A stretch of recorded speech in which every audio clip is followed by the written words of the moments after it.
السلام علیکم، welcome to my YouTube channel. امید کرتی ہوں آپ سب خیریت سے ہوں گے، جہاں ہوں گے خوش ہوں گے، اپنی لائف انجوائے کر رہے ہوں گے۔ اللہ پاک آپ کو ہمیشہ ہنستا مسکراتا ہوا رکھے۔ اسکیری ٹیلز میں ایک بار پھر سب کو خوش آمدید، جہاں آپ کو سچی کہانیاں سننے کو ملیں گی۔ امید کرتی ہوں ہماری پہلی کہانی بھی آپ کو بہت پسند آئی ہوگی۔ تو آئیے بڑھتے ہیں اپنی دوسری کہانی کی طرف۔ اس کہانی کا نام ہے نیا گھر۔ یہ کہانی ایک کپل کی ہے، ارسلان اور سارہ۔ ارسلان اپنی بیوی سارہ کے ساتھ ایک پرانے گھر میں شفٹ ہوا۔ گھر سستا تھا مگر عجیب سا۔ سارہ نے کہا، یہ گھر کچھ ڈراونا نہیں لگ رہا؟ احمد ہنسا۔ ارے نہیں، بس پرانا ہے۔ مگر گھر کے ایک کمرے میں ایک بڑا پرانا سا آئینہ لگا ہوا تھا۔ رات کو سارہ آئینے کے سامنے کھڑی ہو گئی۔ اس نے خود کو دیکھا، مگر آئینے میں اس کا عکس مسکرا رہا تھا، جبکہ سارہ مسکرا نہیں رہی تھی۔ سارہ گھبرا گئی۔ یہ کیا تھا؟ پہلی رات۔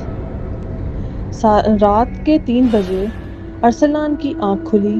اس نے دیکھا سارہ بستر پر نہیں تھی، وہ آئینے کے سامنے کھڑی تھی۔ وہ آہستہ آہستہ بول رہی تھی، تم آ گئے ہو؟ اگلے دن ارسلان نے محلے کے ایک بوڑھے آدمی سے پوچھا۔ اس نے کہا، وہ آئینہ عام نہیں ہے، اس میں ایک روح قید ہے جو کسی کے جسم میں آنا چاہتی ہے۔ سارہ آہستہ آہستہ بدلنے لگی تھی۔ وہ اپنا زیادہ تر وقت آئینے کے سامنے گزارتی۔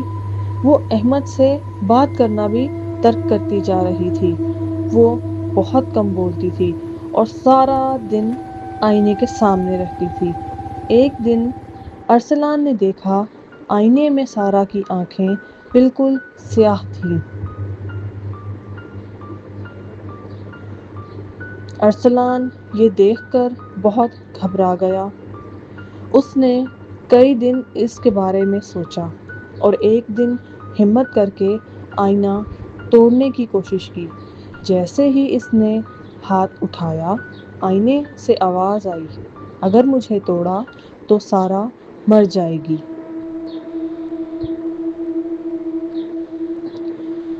یہ رات بہت ہی عجیب تھی۔ ارسلان کو بہت بے چینی ہو رہی تھی۔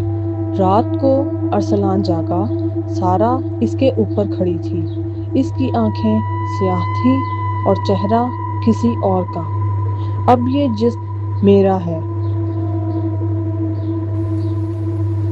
اس کے بعد وہاں کیا ہوا کوئی نہیں جانتا۔ اگلے دن لوگ گھر میں داخل ہوئے۔ ارسلان مردہ پڑا تھا اور سارہ آئینے کے سامنے بیٹھی مسکرا رہی تھی، مگر آئینے میں کوئی اور کھڑا تھا۔ کبھی کبھی جو چیزیں ہمیں اپنی لگتی ہیں وہ اصل میں ہماری نہیں ہوتی، اور کچھ دروازے ایسے ہوتے ہیں جو کھل جائیں تو کبھی بند نہیں ہوتے۔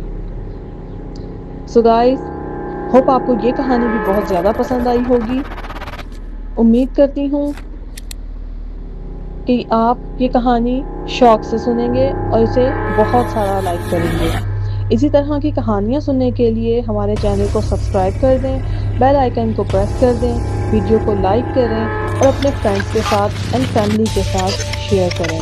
ملتے ہیں ایک نئی کہانی کی ساتھ، تب تک اپنا اور اپنے پیاروں کا خیال رکھیں اور اپنے آس پاس صفائی رکھیں۔ اسی کے ساتھ اللہ حافظ.